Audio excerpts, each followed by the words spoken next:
Welcome to Product AMA, your daily online Ask Me Anything. We started Product AMA to give those passionate or curious about product management a daily break, something to look forward to. The format is 1 hour in length, weekdays at 3 p.m. Eastern. The first 30 minutes will always be a guest and a featured topic. The last 30 minutes is devoted to you, the audience, to ask your questions. Saul will be talking about making your product marketing memorable. For some background on Saul before we get into the questions, he's helped some amazing companies get attention. I'll name a few. Saul might talk about a few of them as well today. Companies like HP, FreshBooks, eBay, ClearBank. So we're really looking forward to whether it was good or bad attention, and we'll allow Saul to tell us what the client actually thought at the end of the day. But Saul's job is to drive bottom line results for his clients and to make sure it's the right attention, whether it's good or bad. So Saul, thanks very much for joining us today. And I wanted to ask you, did my intro of you grab enough attention for you? Hey, why do you keep saying good and bad attention? Everything I do is great. All right. You'll help us qualify along the way and help us understand. For those who don't know, I've known Saul for a number of years. He's been a guest speaker a few times in a class that I teach at the Sherwood School of Business. And I've been a guest on his podcast. So I'm very looking forward to kind of switching seats with him and me asking the questions and him answering. So to get right into it, Saul, I've had the chance to hear you speak, and I've heard a lot of the gags that you've shared over time. And just to start off with a great story to set the tone for our time together today, pick one of those campaigns, gags, client product marketing initiatives that you've done over time, and just tell us what it was, and maybe in a few words, and then what made it so great. For people who are new to product marketing or maybe just don't know what it is at all, the way I define product marketing, it's really the process of bringing a product to market. That's like super simple way of doing it. How you bring the product to market can be done a million different ways, and there's not just one particular way to do it. So you asked me for a great little story. I have hundreds of them, and some of the ones I'm most known for are years old that I'm kind of getting tired of telling already. So I'm going to tell a newer story that you may not have heard, Mark, or maybe I told it to your class. I don't remember. But last summer I was doing some work with Foxtel, which is the Australian Fox television station in Australia. And basically my project was come to Australia and help us promote U.S. content. We've paid all this money to bring U.S. TV to Australia. We want to make sure people are watching it. So the couple of projects that I worked on was the show Pose, as well as Mayans MC. Mayans MC is it's basically like The Sopranos, but in a motorcycle gang. It's a spin-off show of Sons of Anarchy. It's basically the family dynamic of a motorcycle gang. Motorcycle gangs are bad people. They kill people, sell drugs, sell guns, all that sort of stuff. How do you get a reasonably conservative city like Sydney to get all excited about a show like Mayans MC and do something in a really clever way that gets people talking and sharing? Is we basically started our own motorcycle gang. We hired a dozen actors. We got the leather jackets made, Mayans MC on the back. But if you've ever seen any motorcycle gang show, or motorcycle gang, the bottom patch is usually the geographical location of the gang or the territory they cover. So our bottom patch said only exclusively on Foxtel, and basically had these guys drive around the city, basically just causing a stir in a really like a very fun place, but a mildly conservative place. So we're talking spitting on the ground, screaming at people taking public transportation, doing all sorts of crazy stuff, and did that for 7 days. And the last day we did it was the day of the premiere of the first episode of the thing. And on that day, we worked a partnership with Uber, where if you got an Uber on that day, you had about a 10% chance to be picked up in a motorcycle with a sidecar from our motorcycle gang. And we had GoPros, and we're making video for social media.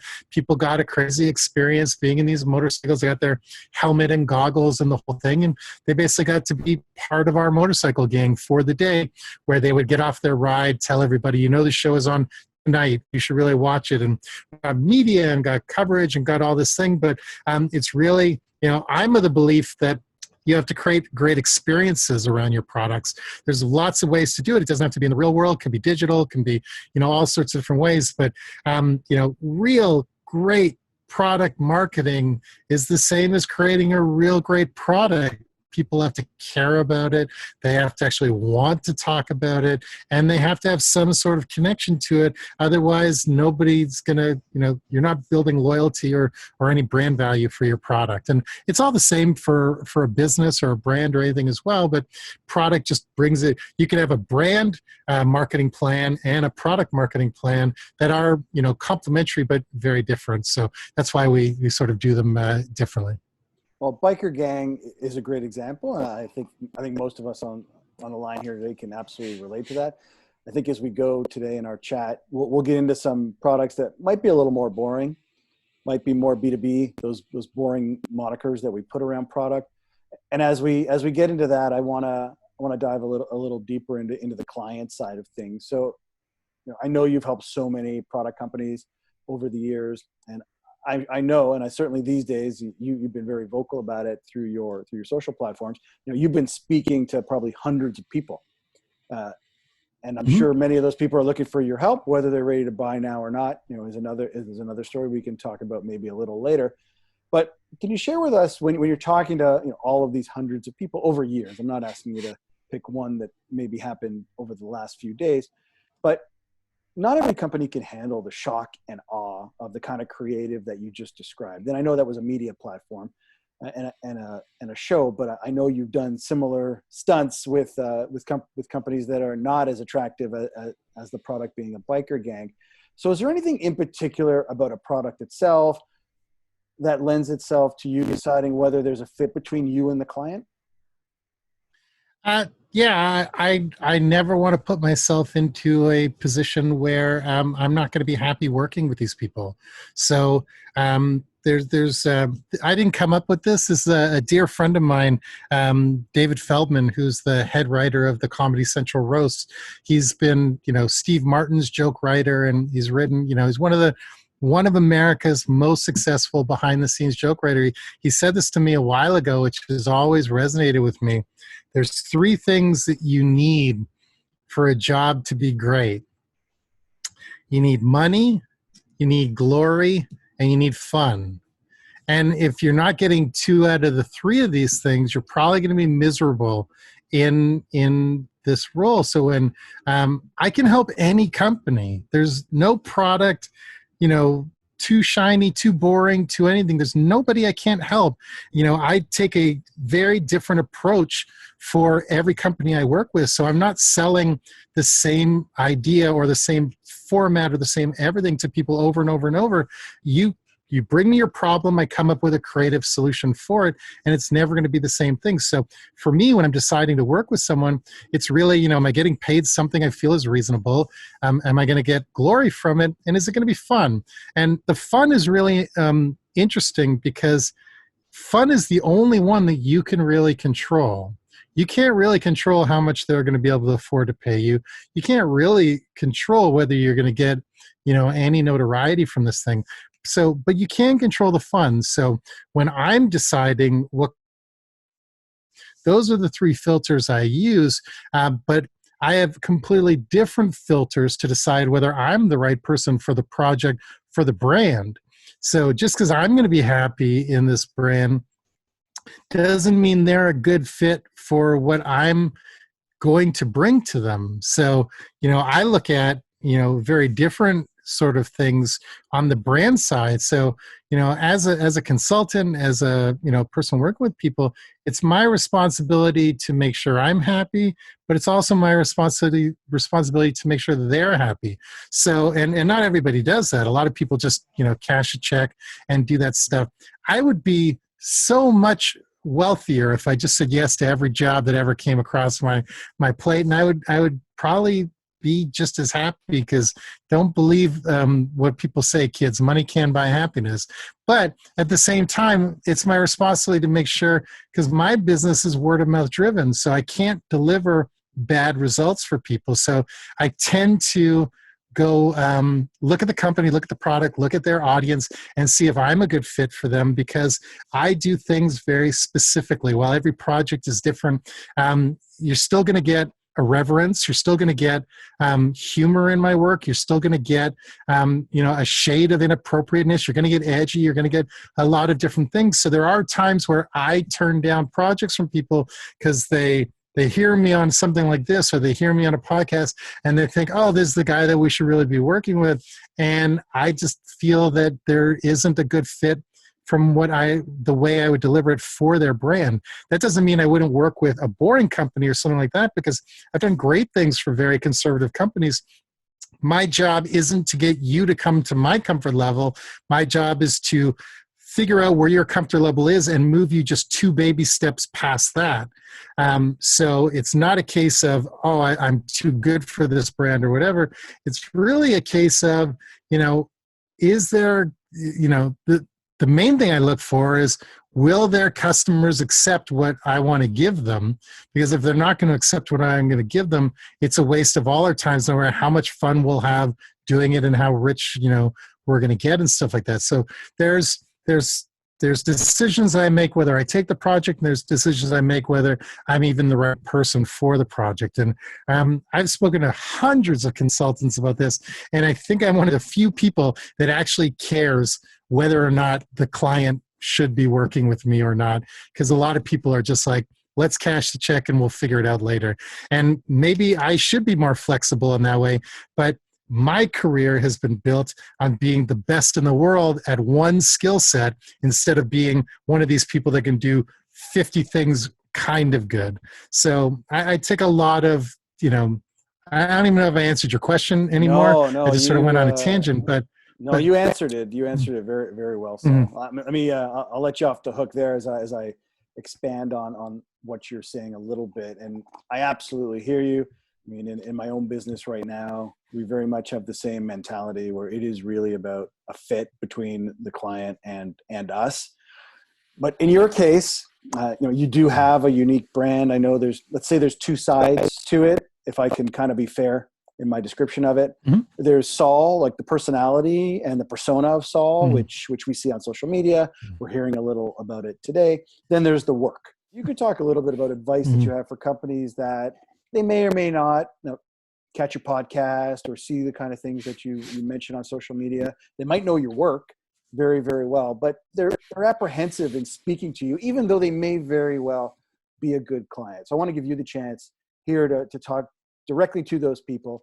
I'm really just trying to get across to the audience that Saul has a lot of wisdom to impart. And the main reason why we have him on Product AMA today is that we want to get everyone out of their comfort zone so that they make good decisions about their product marketing. Mm-hmm. So, the reason that brands should be working with me is because, pandemic or not pandemic, it's never been more noisier in the world than it has been in the last few years. I did a thing for Xero, the online accounting platform. I'm really bad with dates and timelines, so I'm going to say it was about 5 years ago or so. Might be off by a plus or minus a year, but we did skywriting. And it was the first time anybody had ever used skywriting or clouds to promote a cloud-based service. And, I tell this story that, it was really successful because they had a crazy number of media attention that day. They had people there was a field in their application that said, "How did you hear about us?" And skywriting just went crazy, and people heard about it and stuff like that. But I also tell people we owned Twitter for 15 minutes. And it was kind of the only thing people were talking about in California, North and Southern California, for 15 minutes. And that may not sound like anything that impressive or whatever, but 15 minutes is crazy at that point. Now, you couldn't own anything for 2 minutes, 1 minute, anything. We're so noisy. There's so much, people just talking and sharing and all sorts of things. brands need to get out of their comfort zone because they're not going to get noticed. I don't want to make this all about COVID or anything like that, but one thing that I have been saying, over and over and over, whenever I talk about it, is brands that wait and see, are going to be brands left out of the conversation. That advice is very relevant now, but it's relevant always. Brands have to take chances. They have to get out of their own comfort zone.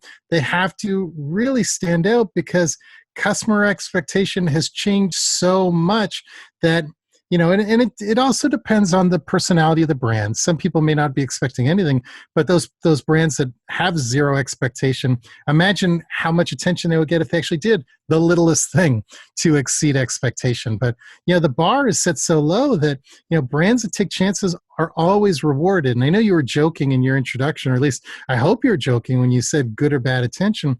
I always get good attention for brands, but I get a different kind of attention that brands aren't always used to. So I had a long relationship with FreshBooks, the online invoicing platform, and I worked with them for 6 years, spread over 11. I did 3 tours of duty with the company, and one of the things from day one, based on a lot of the stunts and crazy things that we were doing, was FreshBooks got a cover on Entrepreneur Magazine. It was the first cover in the company's history. I think it might be the only cover in the company's history. But the story was not about invoicing. The story was not about numbers or whatever. The story was about how they're growing their business through non-traditional marketing. And, they called it business unusual. And, I tell brands all the time that, even now, there's only so many times, media is going to talk about you. There's only so many times customers are going to talk about you unless you're giving them something to talk about. So, you might get one mention for great service. You might get one mention for great product. You might get one mention for something like that. The type of mentions you're going to get when you're going out of your way to, you're doing skywriting, you're doing things like this. It's like, I always talk about taking baby steps and going one baby step, beyond what people, is good taste and things like that. So I don't care even what the decision makers in the company think is what the company, how the company should be marketing. What's important to me is about the end user and the customer. So I'm always working with the customer, and I interview customers before I, come up with ideas and all sorts of things, because that's kind of, where I need to be. Lee was talking about a tweet to me that he just saw. And it's from a fellow named Steve Johnson, who you may or may not know. And it went a little something like this. Good judgment comes from bad experience, and a lot of that comes from bad judgment. Would you say that applies to successful product marketing? It really depends on, what kind of product marketing you want to do. So good judgment, really, basically what they're saying is, you learn from your mistakes and stuff like that. Or at least that's how I'm internalizing that comment. I think you have to take chances all the time. Everything I do, I like to sort of, I qualify it as taking calculated risks. I know that this is going to offend some people. I know this is going to piss some people off. I think I know the reaction I'm going to get with what I do. I do it anyways, but at the same time, I've also got 25 different plans of what we're going to do if this happens and this happens and this happens and this happens.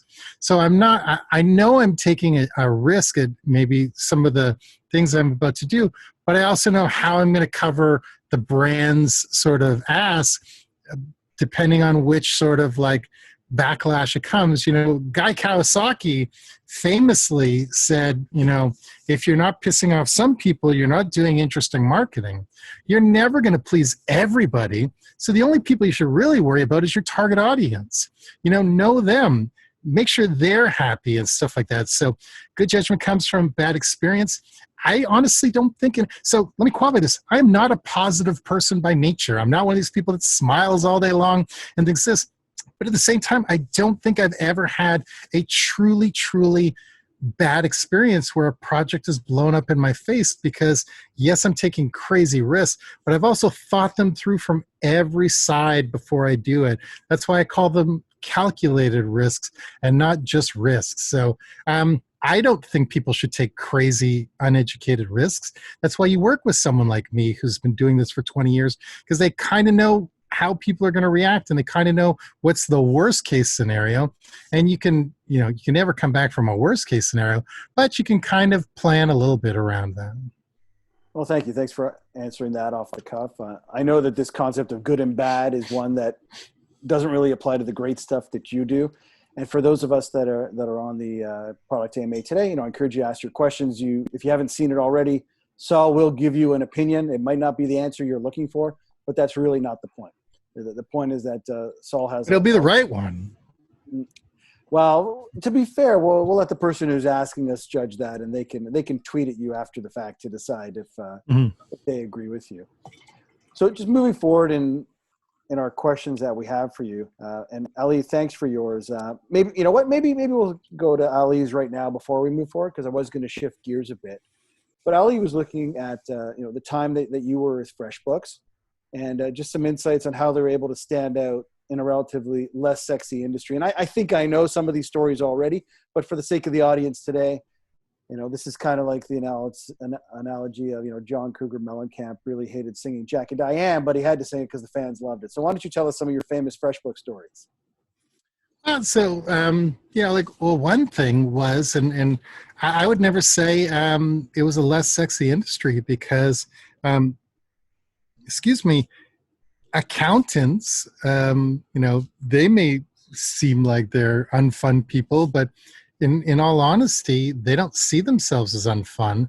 And for the most part, you could say online invoicing isn't very sexy, but our clients, our users, the people who were on FreshBooks, were all graphic designers and web developers and marketing consultants. And, they were all the earliest of digital natives and, people creating content.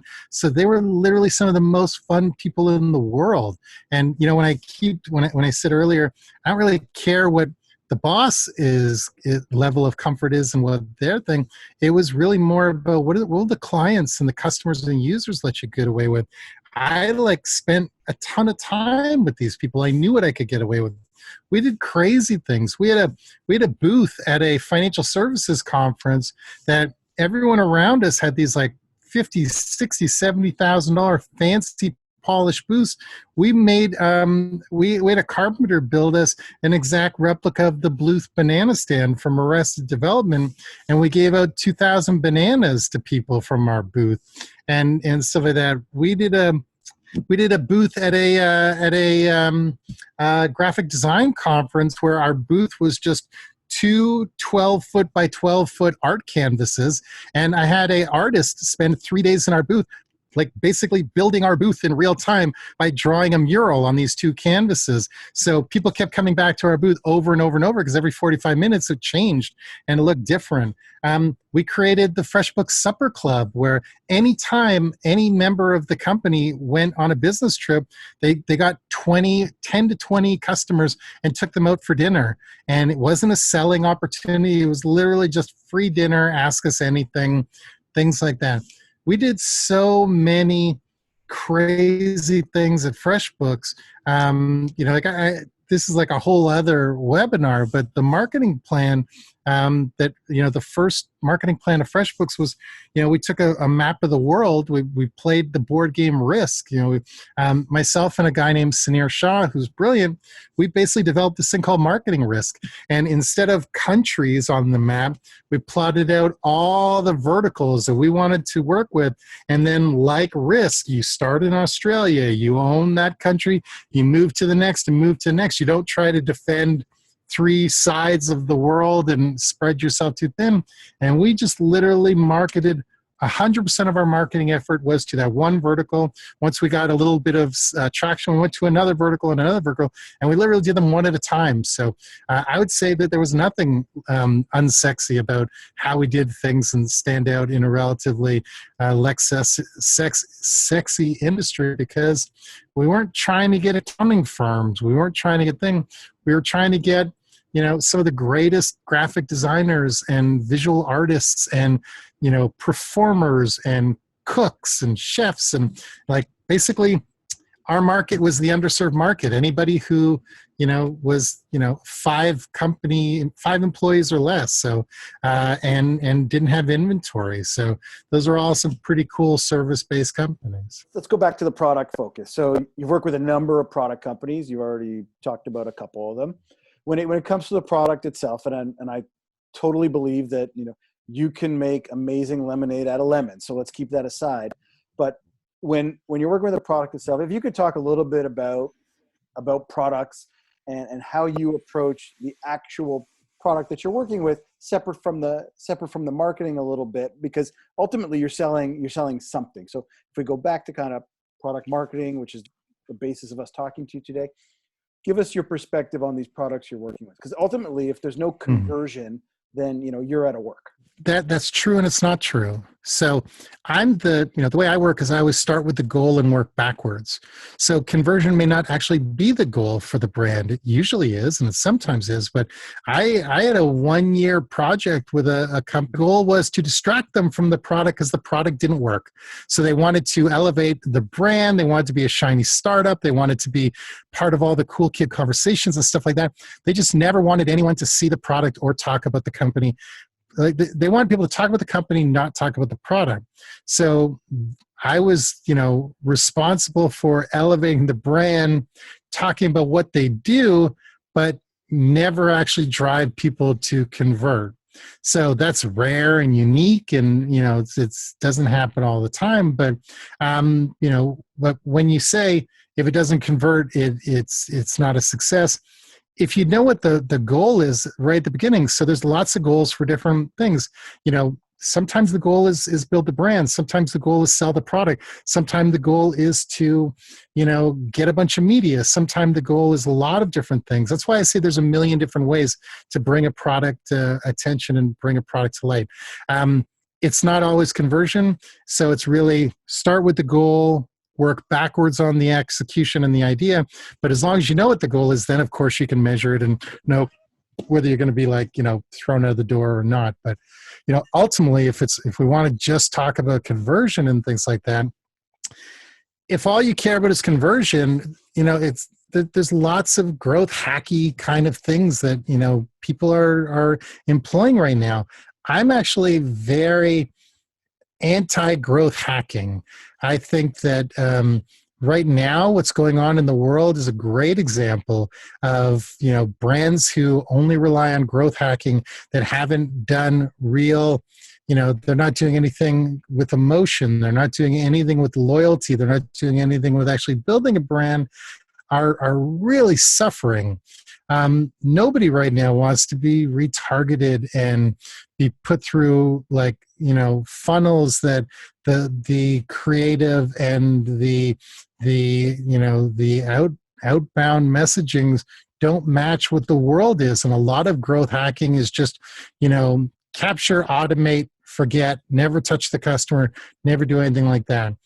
Is growth hacking or is automation and funnels and all this stuff important? Absolutely. It's part of the mix.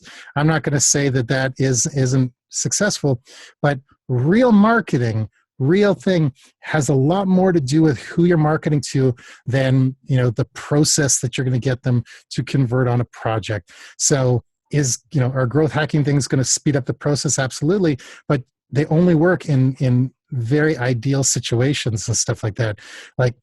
Right now, would anybody go into a company and say, we're going to email 2 million people, you'll get 0.1%, conversion, and a bunch of people are going to feel burned and probably not like your brand tomorrow, but, what does it matter? Because we're going to find another list of 2 million people and another list of 2 million people. Maybe that worked 6 months ago. I don't know. I would argue it never is the way you should do it, but it certainly isn't going to work now. So, it's just real marketing is about understanding like the world around you, understanding the people, understanding what you can get away with, understanding what people want. If you know all those things, the conversions are going to go crazy. There's companies that I've worked with where, one of the things I mentioned at Zero, there was a field on the sign up that said, how did you hear about us? A lot of the stuff I do isn't directly measurable. So I always ask for that field, how did you hear about us? Because I want people to see that the stuff I'm driving is going to actually increase the business. There was a year for one of the companies I worked for where 62% of all revenue that came in were as a result of like what I call my nonsense, as opposed to spending $2-3 million in SEO and pay per click and stuff like that. So Einstein said this: not everything great it should be measured, and not everything measurable is great. I'm not, absolutely you have to be able to show your value and show the revenue and pay for yourself and stuff like that.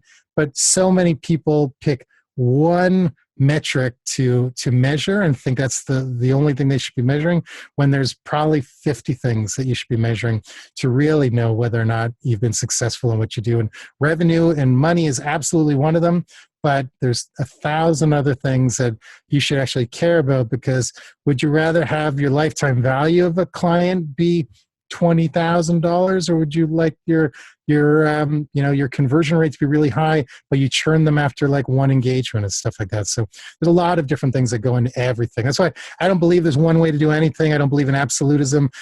You'll never, I just don't believe there's one perfect way, that everyone should follow. No, thanks for that, Saul. And I'm happy that I mentioned the word conversion and put you on the spot like that, because you gave us a really great answer there that a lot of people don't have the courage to talk about. We've had many people on Product AMA over the last few weeks, and one of the reasons why I asked you to come on is I knew you wouldn't give the safe answer or the popular answer, and I think you're right. I mean, or even a answer. Well, I'm just talking. you're always good for an answer, but I think just looking at my own inbox as a sample, I have absolutely seen a decrease in the volume of email for all of those types of conversion activities, except for the odd person who is just tone deaf. So I'm glad you said tone deaf, because I'm still seeing, a couple brands that I used to admire a lot, and now it looks really, really like it stands out really, I can't think of a bad cliche to use. It just stands out when people are still doing things, like I don't think everybody should acknowledge COVID. I don't think that it's necessary. I don't think you have to do that, but you also should, not be, it's like, hey, everybody, let's like go buy diamond rings or something. I don't know. I'm gonna let you off the hook on this one. We're gonna stick with the product theme of the AMA, and just from your role. And I know in most of the occasions you're the hired gun. You're the person to right the ship and make meaningful content. When you think about those experiences that you have working with your client and the actual product or product management team itself, or the product leader, can you talk about what your relationship typically is like with that kind of a role in the organization? Or if you're mostly working with someone like a CEO or a president and not really the product team themselves? So it's there's two ways that my career has tend to work. I'm either working with the CEO directly, or I'm working, CEO directly, senior management team, maybe one of those people is a product person and things like that. But for the most part, the norm, and I would even say, like, and I've advised people against this, people tend to put me in a silo. They give me a couple of members of their team. They give me a project to own from beginning to end and throw it out. So like, I'm not brought in usually as a team member. I'm not brought in to run, a department. I'm brought in to get people from here to here, whether that's a series of, one big execution, maybe 20 little executions, something like that.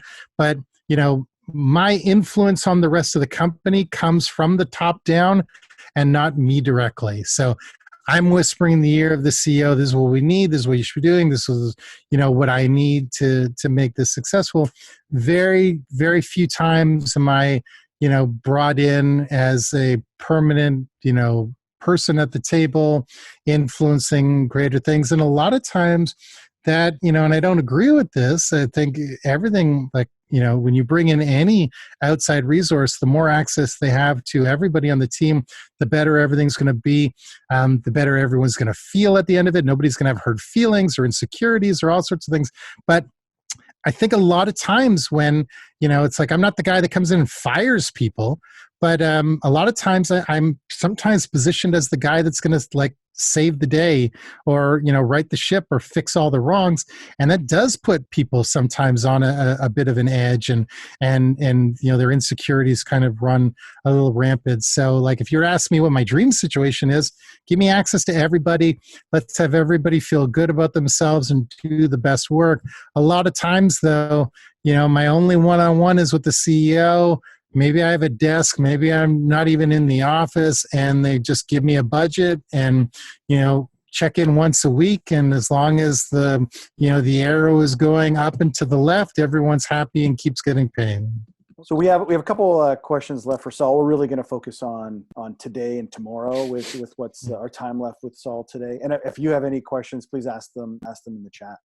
So talking about today, I know because I've been following you on social media for a long time anyway, that you're literally interested in talking to anyone. And I know you've spoken to dozens, if not hundreds of people already over the last number of weeks. So I'm going to kind of put you on the spot again, more tap into 161 people.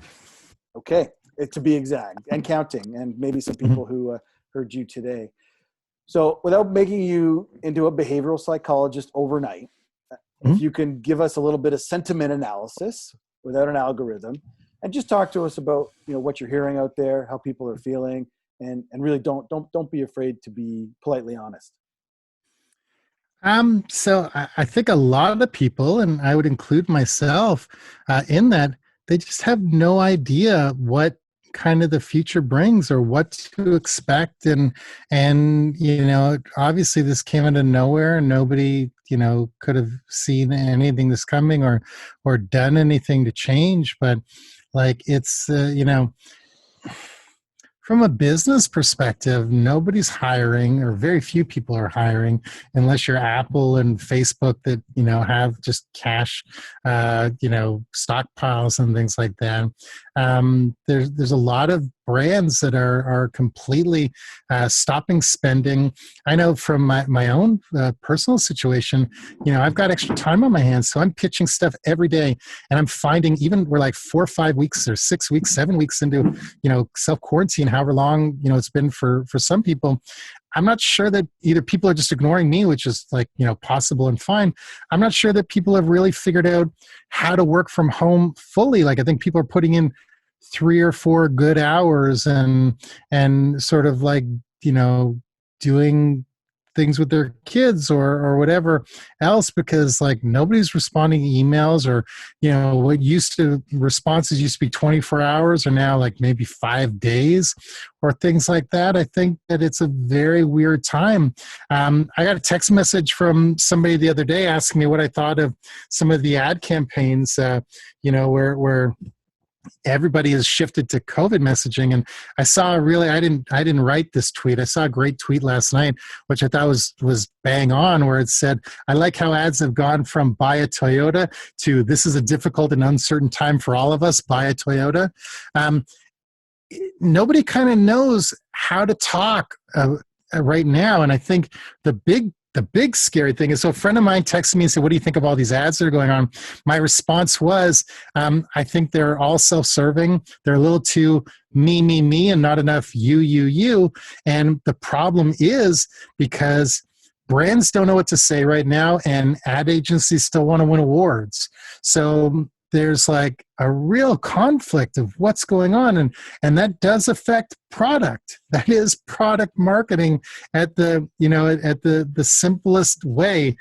Product marketing is creating demand for something with people, and if people are, it's like, think of all the industries that are probably not going to survive through this. The obvious ones are like, travel and concerts and things like that. I read yesterday, Ticketmaster is refusing to give refunds on anything. And, my feeling, the reason is they'll go out of business. Like, this is a company run on debt. So why would they give back any of this money and stuff like that? But there are going to be so many industries that go out, like luxury fashion, which is like, the pinnacle of product marketing and stuff like that.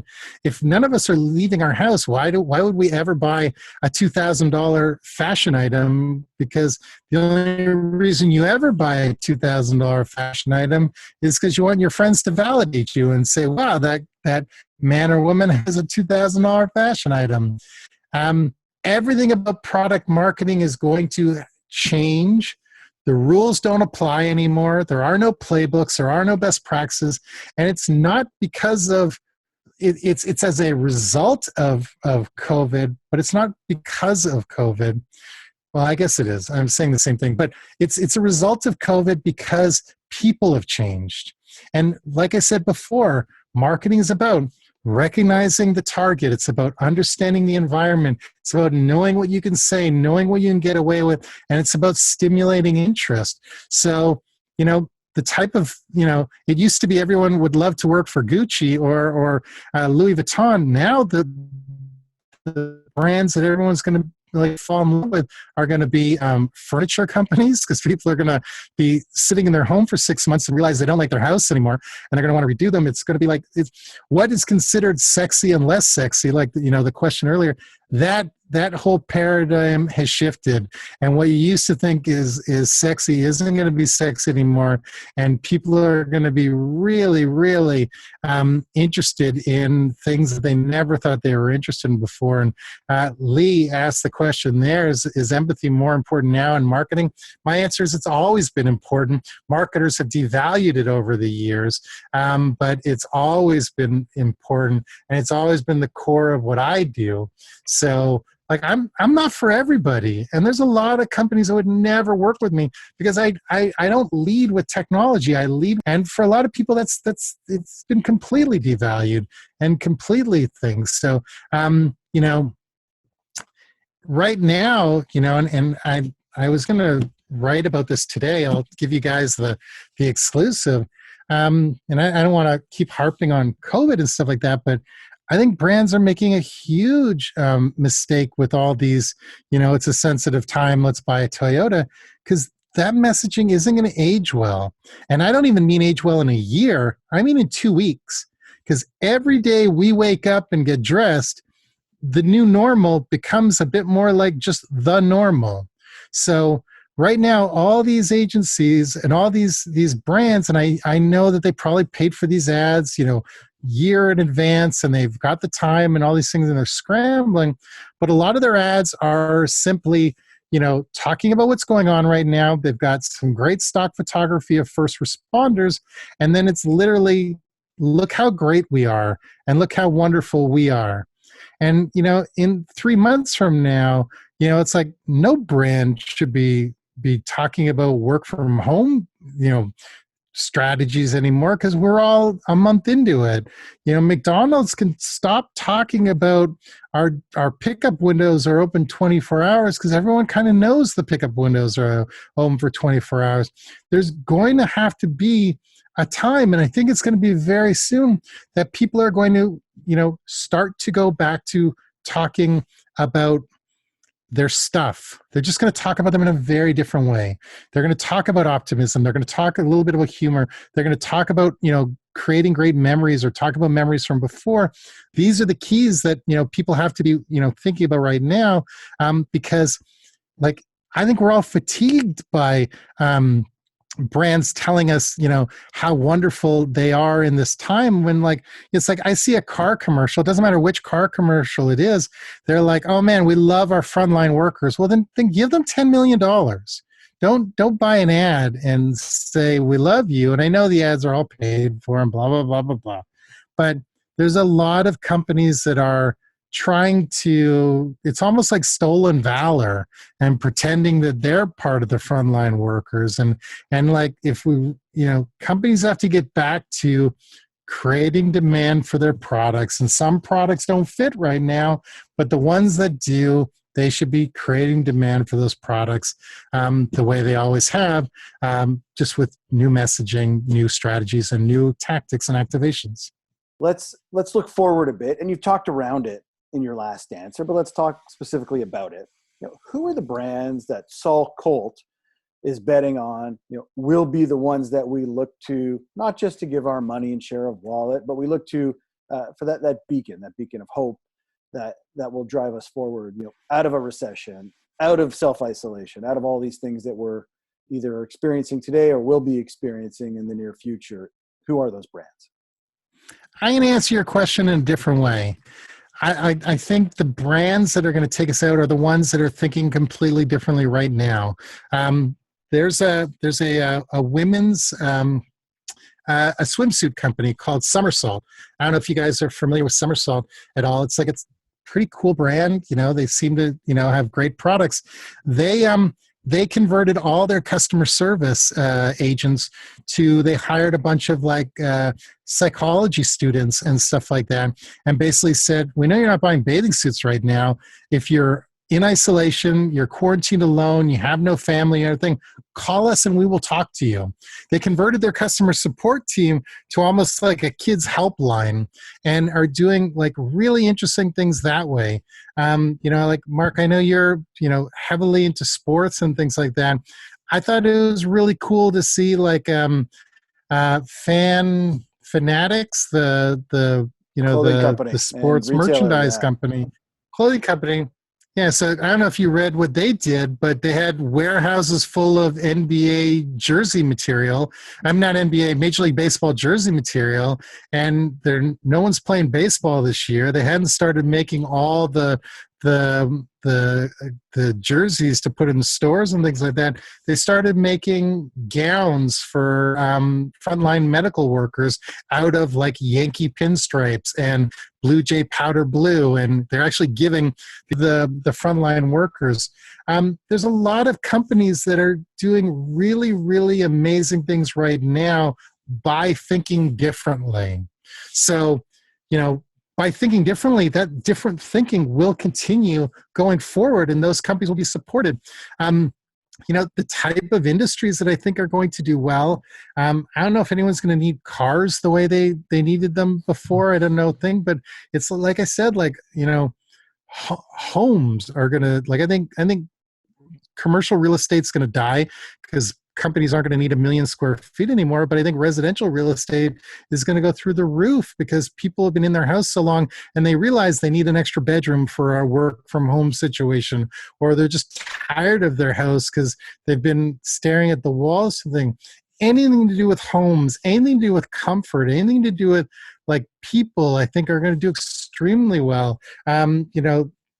The fact that people have been able to continue exercising at home through Zoom and all these sort of things, companies like Nike, Adidas, sportswear companies, Lululemon, whoever your favorite is, they're still going to thrive and do well. But I don't think people are going to have a closet full of suits in their clothing in their closets anymore. I've been collecting sneakers for 20 years now. I haven't worn a pair of shoes except for my once a week to go to the grocery store in 5 weeks. So I've almost lost all my passion for sneakers. I get emails every day, this new release and that new release, and I would never even think of buying a pair of shoes right now. The luxury market is going to be very strange. So who's going to lead us through the charge? I don't know. But it's going to be the people who are thinking very differently right now, because they'll continue thinking very differently. Like I said, companies who wait and see are going to be out of the conversation. They're going to wait and see. If they don't have courage to do something now, they're not going to have courage to do something in a year from now. So what's really going to change with their business? It's the companies that are doing interesting things and not being opportunistic and not capitalizing. We're not talking about, American flags after 9/11. We're talking about doing real things and stuff like that. So the companies that are willing to really think differently are going to be the ones that lead us out. Well, we look forward, Saul, to talking with you again when all of this happens and we can get your opinion of what transpired. So thanks everyone for joining us today. And Saul, listen, thanks very much for the time. Appreciate you giving your really unfettered, unmuted, raw, in the moment opinion. We do appreciate the candor, and we wish you all the best. And of course, we know that you're for hire, so we will send any of our friends your way if they need help to do something meaningful with their marketing. Thank you. I enjoyed myself. Hopefully you did too. Follow Product AMA on Twitter and send us your topic suggestions. We look forward to seeing you soon.